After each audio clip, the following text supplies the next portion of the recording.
Pada episode ketiga ini, tepatnya di hari kedua, dalam perjalanan saya menuju kilometer 0, saya mengawali perjalanan dari subuh. Sekitar pukul 4 pagi, saya start dari penginapan menuju Krui. Saya harus melalui tempat yang sama untuk menuju ke Krui dan kembali ke jalur pesisir barat. Sekaligus, saya juga ingin menjemput salah satu rekan saya yang juga ada dalam perjalanan menuju Payakumbuh, Sumatera Barat.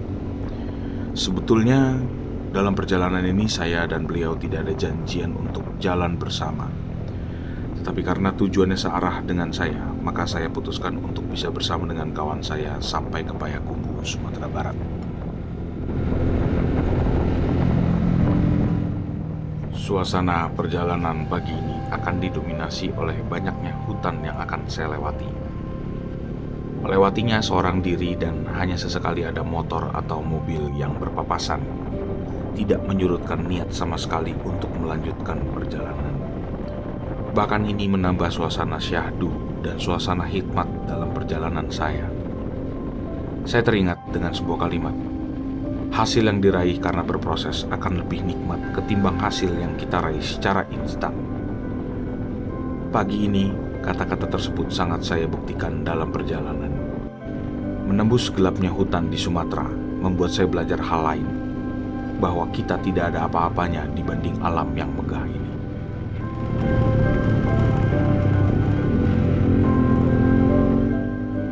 Tidak terasa, waktu berlalu. Cahaya matahari fajar pun sudah mulai mengintip dari langit. Banyak yang bertanya sama saya dalam perjalanan yang gelap ini, apakah tidak ada rasa takut? Sebelumnya di sini memang ada kejadian di mana harimau Sumatera yang masih hidup di hutan Bukit Barisan Selatan menampakkan diri ke pemukiman warga. Tetapi memang hanya inilah jalan satu-satunya menuju pesisir barat. Dengan bahaya yang mengancam, memang sebaiknya perjalanan tidak dilakukan dalam gelap di hutan TNBBS ini. Hanya saja, karena memang saya harus berburu dengan waktu dan sedikit mengobservasi dengan bertanya dengan warga sekitar dan juga penjaga penginapan. Di atas jam 4 adalah waktu yang direkomendasikan untuk bisa dilalui. Karena sudah banyak orang yang beraktivitas, termasuk beberapa pedagang sayur dan juga mobil-mobil angkutan yang menyuplai ke pasar.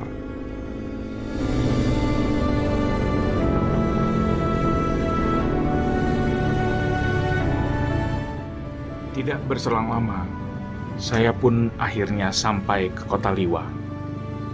Kota ini adalah kota besar terakhir sebelum kita menembus hutan kembali untuk menuju Krui.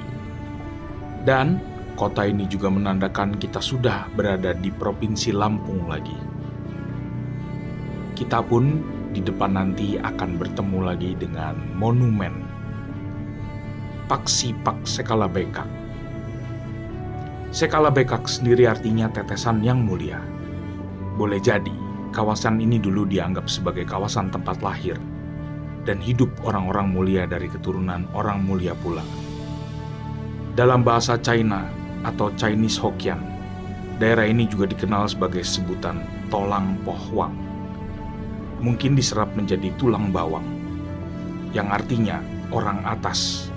Bisa karena orang-orang berada atau tinggal di atas atau di pegunungan, atau bisa juga karena berketurunan orang mulia tadi.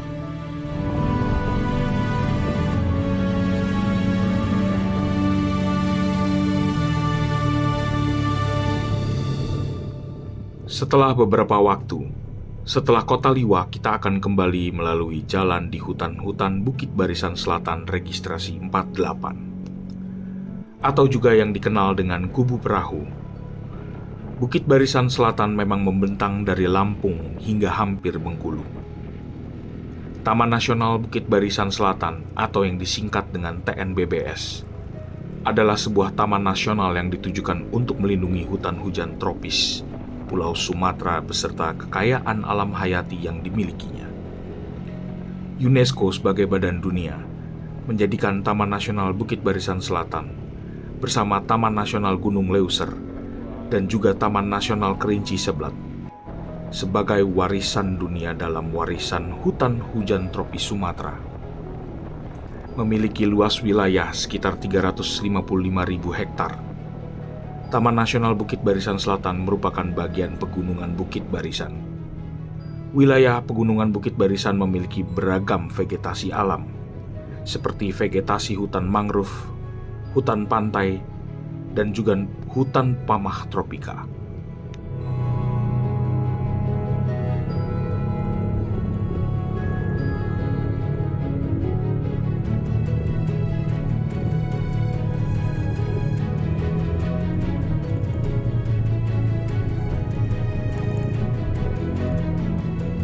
Saat ini saya pun kembali melalui jalan yang kemarin saya sudah lewati.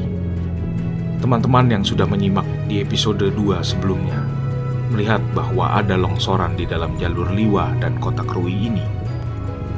Ternyata penampakannya pada siang hari jauh lebih mengerikan. Inilah salah satu tantangannya untuk kita melintasi daerah Sumatera. Pegunungan yang indah, tetapi dibarengi dengan musim hujan yang terus-menerus, rupanya membuat tanah atau kontur tanah yang ada di daerah pegunungan menjadi lembek dan mengakibatkan longsor.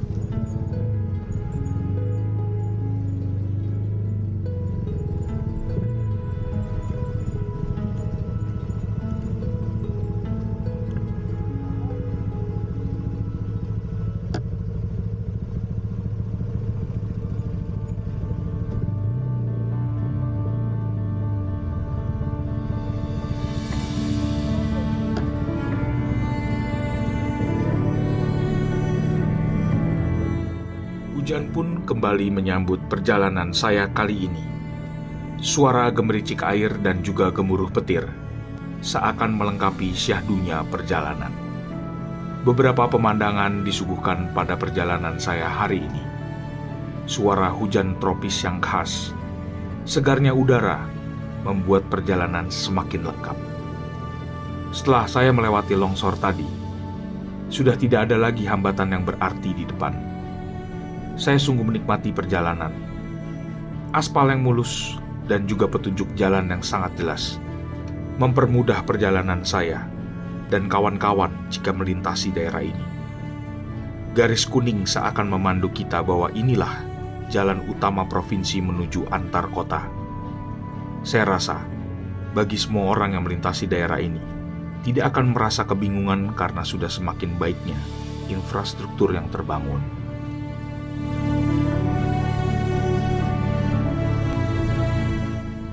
Kita semakin dekat menuju Kota Krui. Tetapi, seakan hutan tropis TNBBS seperti tidak habis menyuguhkan sebuah sinematik berjalan buat saya. Banyaknya air terjun di sebelah kiri, dan juga pemandangan yang sangat apik di sebelah kanan, membuat kita terbuai oleh pemandangan alam di sekitar sini. Kelelahan badan yang saya alami sungguh tidak berarti bila disuguhkan pemandangan yang seperti ini. Ditambah udara sejuk, menambah asiknya perjalanan di lintas Sumatera.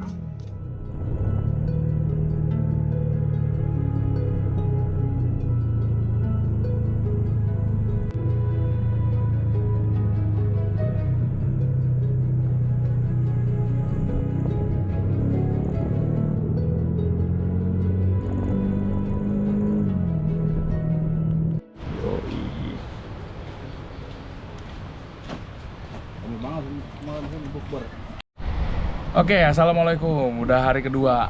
Sekarang saya udah turun dari kemarin ke Danau Ranau. Sekarang saya sudah ada di pantai lagi di Krui. Jadi ada Kapengda saya sedang ada di Krui, menyusul gitu ya. Dan saya putuskan oke deh sampai Padang kayaknya nanti saya kalau berdua sama beliau. Jadi karena beliau juga orang Padang supaya bisa kasih tahu spot-spot juga mungkin. Pantainya gila teman-teman. Ini kayak gini. Ya, saya mau ajak teman-teman untuk lihat pantainya. Nih pantai, man sayang nggak terlalu bersih ya, tapi pemandangannya dong gila nggak, gunung-gunung. Wah, setting banget ini. Ya lagi ada keluarga yang berlibur juga. Emang pantai Krui ini ya, pantai Krui itu ya Kalau dirawat bener, saya rasa mungkin bisa ngalah-ngalahin Bali kali. Bagusnya tuh segitunya gitu teman-teman. Tapi ya karena nggak tahu deh ya pemerintahnya serius apa enggak gitu teman-teman.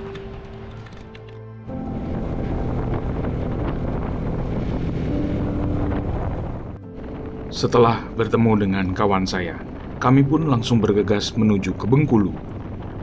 Dalam perjalanan ke Bengkulu, kami akan melewati jalur pesisir barat yang cantik.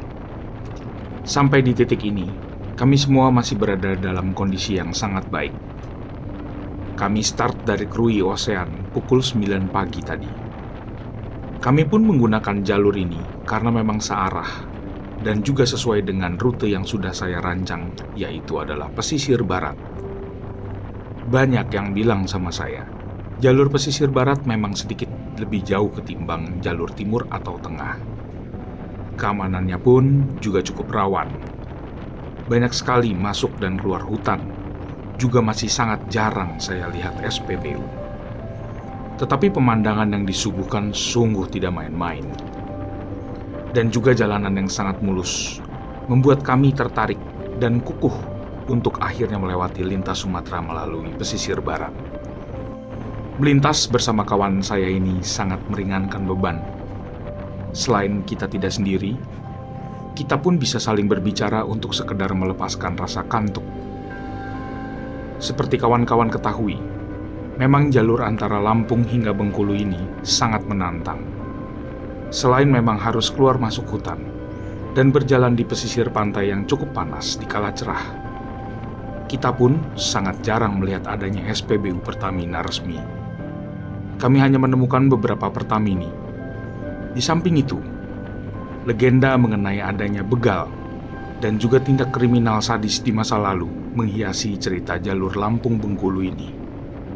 Terutama sebelum perbatasan ke Bengkulu atau Jembatan Manula.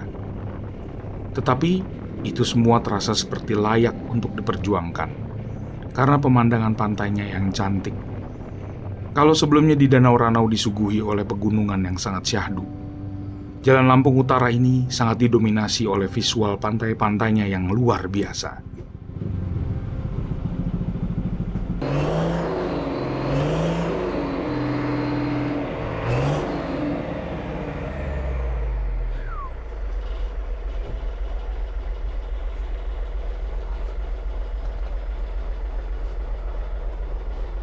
Ya, dalam ya.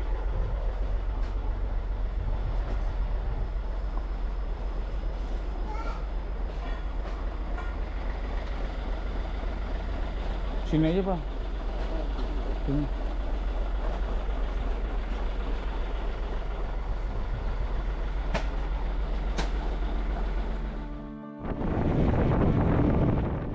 Sayang, memang saya tidak dapat menerbangkan drone untuk dokumentasi, dikarenakan muatan saya sangat banyak dan tas drone yang di luar jangkauan. Sehingga saya memutuskan untuk terus melanjutkan sembari merekam dengan kamera action cam saya.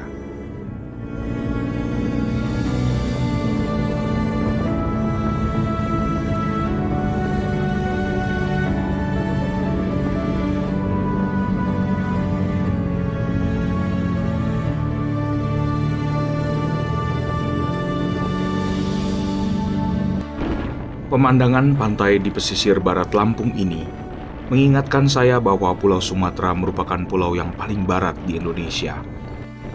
Di balik pantai yang cantik, terdapat samudra yang luas.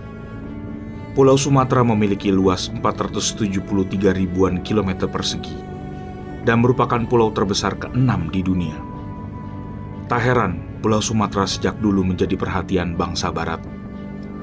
Orang Eropa pertama yang datang ke pantai barat Sumatera adalah bangsa Portugis. Bangsa tersebut mendatangi kawasan itu pertama kali pada tahun 1519. Tidak lama setelah mereka menaklukkan Malaka pada tahun 1511. Kunjungan berikutnya dilakukan tahun 1521, 1543, dan 1561. Armada Portugis ini sempat menyinggahi Barus, Tiku, Pariaman, serta sejumlah kota bandar di bagian selatan pantai barat Sumatera. Provinsi Lampung lahir pada tanggal 18 Maret 1964. Kendatipun Provinsi Lampung sebelum tanggal 18 Maret 1964 tersebut secara administratif merupakan bagian dari Provinsi Sumatera Selatan. Namun daerah ini jauh sebelum Indonesia merdeka memang telah menunjukkan potensi yang sangat besar, serta corak warna kebudayaan tersendiri yang dapat menambah khasanah adat budaya di Nusantara yang tercinta ini. Oleh karena itu, pada zaman VOC, daerah Lampung tidak terlepas dari incaran penjajahan Belanda.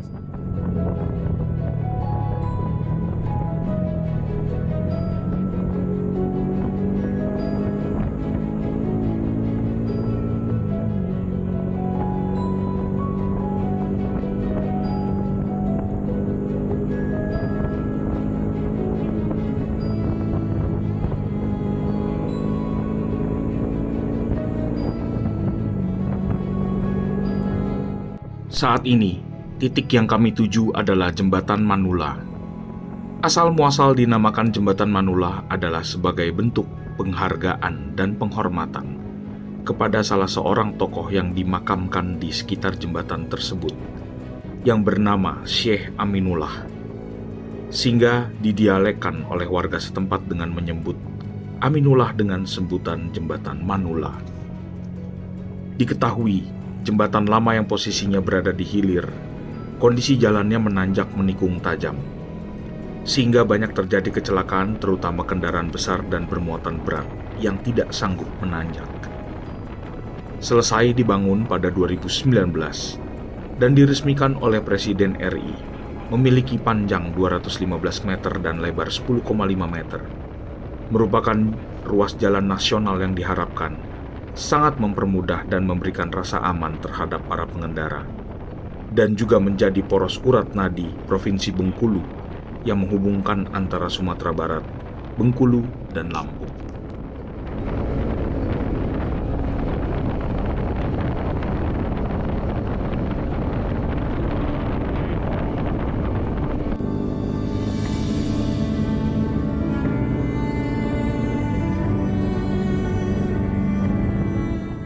Saya dan kawan saya pun tidak mau melewatkan momen langka ini.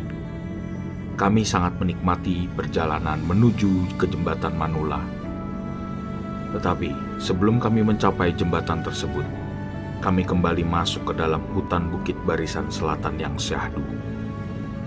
Dan setibanya di sana, kami pun langsung mengabadikan momen.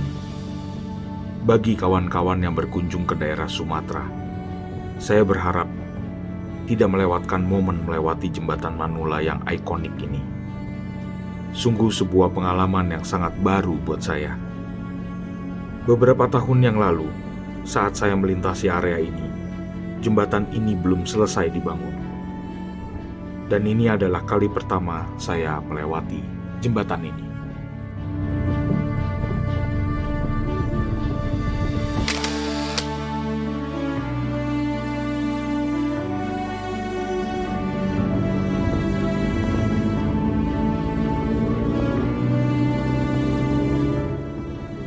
Jembatan Manula tersebut sekaligus menutup perjalanan saya di Provinsi Lampung dan memulai perjalanan di provinsi yang baru, yaitu Provinsi Bengkulu.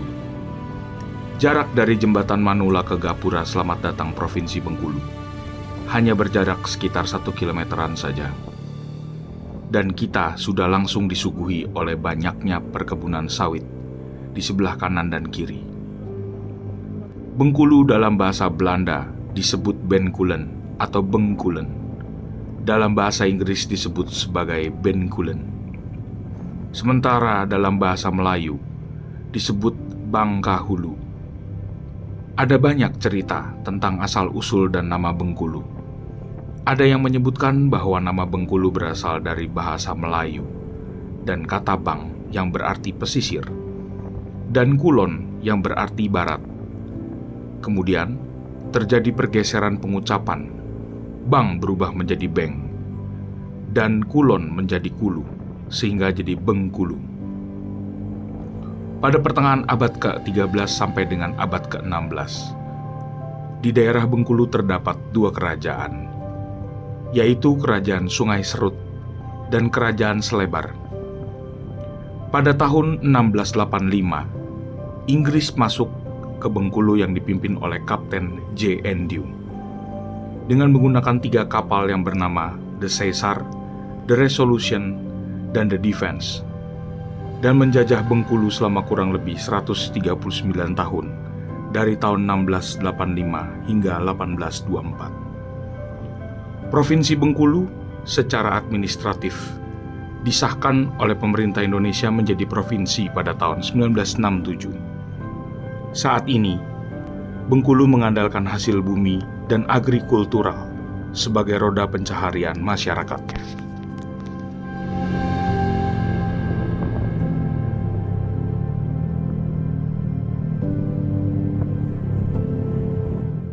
Akhirnya, kami pun menginjakan kaki di kota pertama di Provinsi Bengkulu, yaitu adalah kota yang bernama Kota Mana. Berdasarkan keterangan di situs resminya, Kabupaten Bengkulu Selatan berdiri berdasarkan keputusan Gubernur Militer Daerah Militer Istimewa Sumatera Selatan pada tanggal 8 Maret 1949. Kabupaten Bengkulu Selatan beribu kota di Kota Mana. Dan dalam sejarahnya, pernah disinggahi oleh Patih Gajah Mada dan menyusuri sungai Air Mana. Saat kami mulai berjalan melewati kota, cuaca sudah mulai tidak menentu dan ada ancaman hujan besar. Hal itu sudah terlihat dari awan di depan kami yang sudah semakin gelap.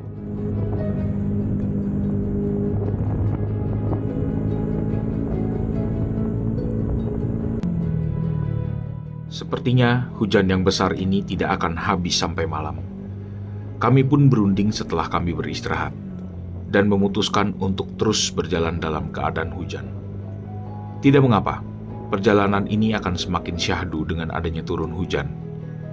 Dan inilah tantangan perjalanan kami menyusur Pulau Sumatera.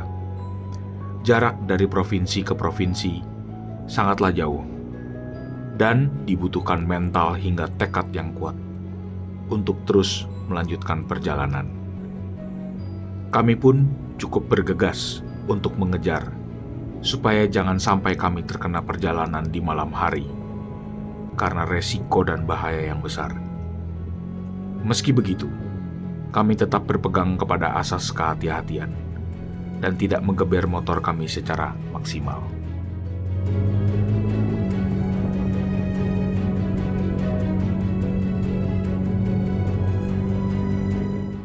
Beruntung, prediksi kami tidak meleset dalam perjalanan ini, dan kami sudah mulai memasuki kota Bengkulu sekitar jam 7 malam.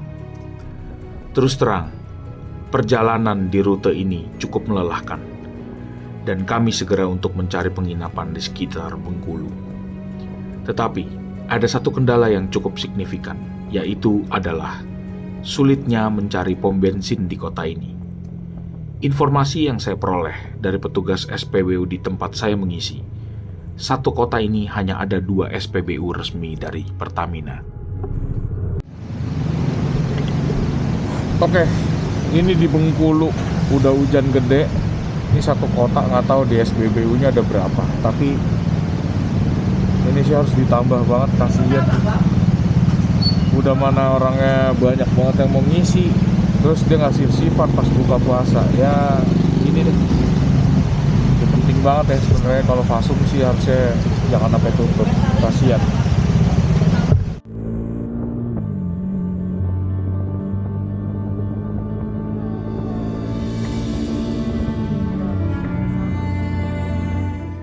Saya mengucapkan banyak terima kasih atas dukungan teman-teman. Saksikan episode keempat berikutnya untuk perjalanan saya dari Bengkulu menuju Indrapura. Terima kasih juga sudah menonton dan mensupport channel ini. Sampai bertemu kembali di episode selanjutnya. Assalamualaikum warahmatullahi wabarakatuh dan shalom.